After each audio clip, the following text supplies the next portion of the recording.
Minggu yang cerah, tepatnya pada tanggal 12 Juni 2022, seorang gadis ke kedai untuk membeli bahan pangan. Seperti biasa, ia mengambil plastik sendiri untuk memilih bahan pangan yang ingin ia beli, seperti cabai, bawang merah, hingga memilih tomat. Setelah selesai, ia langsung menuju ke kasir dengan membawa uang pas-pasan seperti belanja pada biasanya.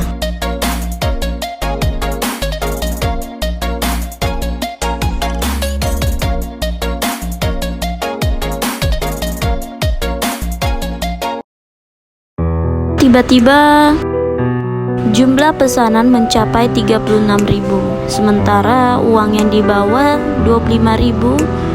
Seperti biasanya cukup untuk membeli itu semua.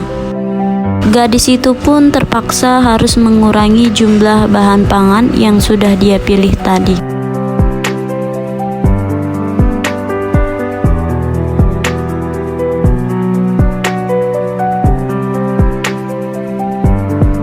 Dan membayarnya dengan uang 25.000.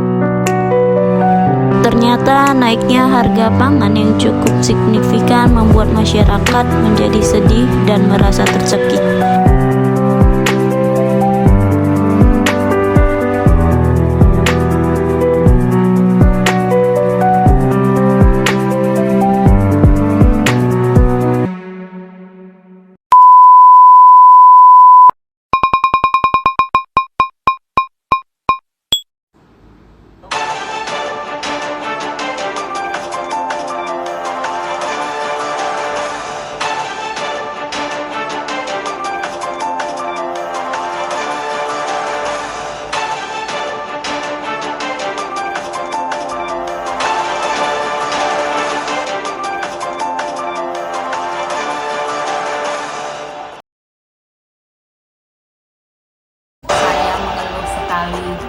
Bahan pangan semua naik. Kalau bisa tuh harganya dinetralkan ya, di harganya jangan terlalu tinggi kayak gini. Jangan kurangi pendapatan kami pedagang lah.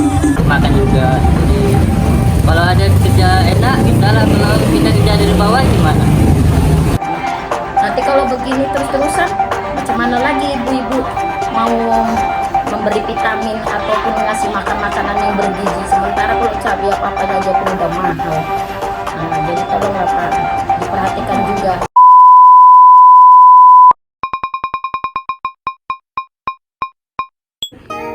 Pemirsa, naiknya harga pangan di awal Juni pada tahun 2022 di hampir seluruh wilayah Indonesia mengalami kenaikan yang cukup signifikan yang membuat masyarakat menjadi menjerit dan tercekik akan naiknya harga pangan ini.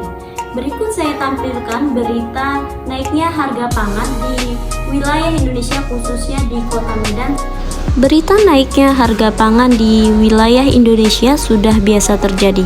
Kota Medan yang merupakan salah satu kota di Indonesia saat ini mengalami kenaikan harga pangan yang terbilang cukup signifikan. Salah satu pusat pembelanjaan bahan pangan masyarakat setempat adalah di Pajak Sore Simpang Atap yang berada di Kelurahan Besar Martubung, Medan Labuhan.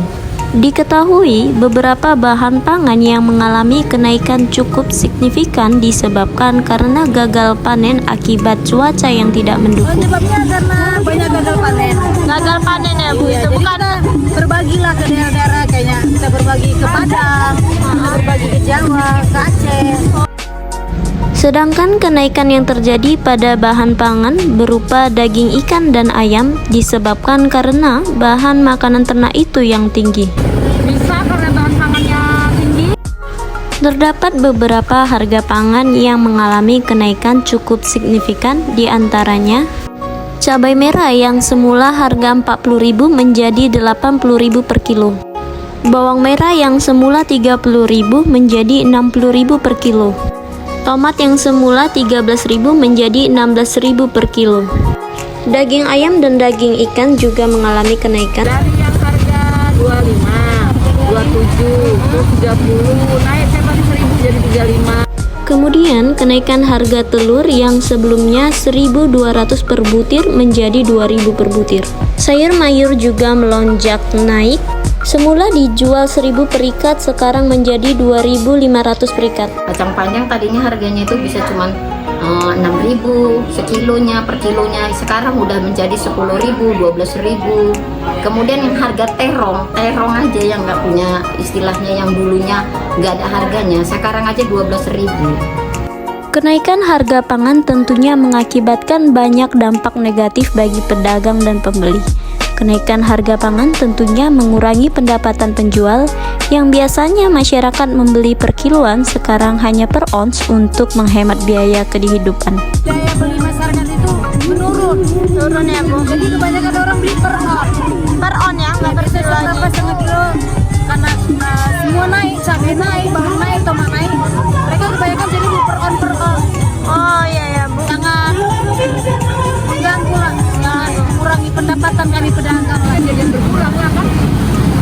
Harusnya belinya kalau murah 2 kilo, jadi belinya 4 kilo. Sedangkan pembeli mengatakan bahwa naiknya harga pangan membuat masyarakat menjadi lebih susah untuk membagi keuangannya.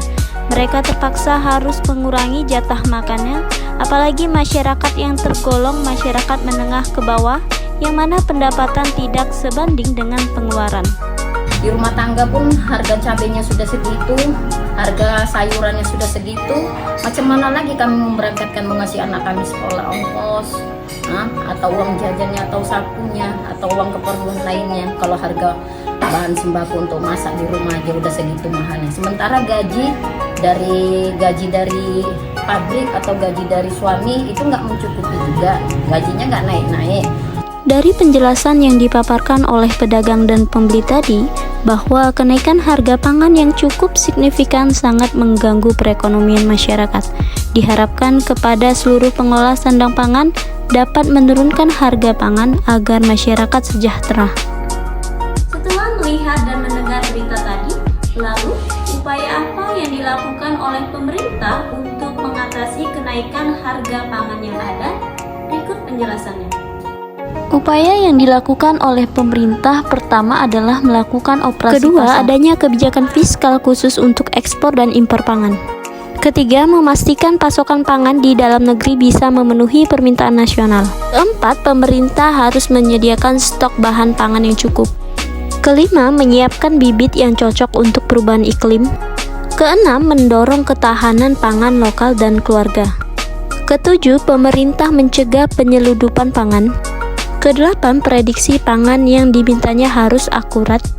Terakhir, adanya kebijakan dan regulasi baru untuk mengamankan lahan-lahan pertanian.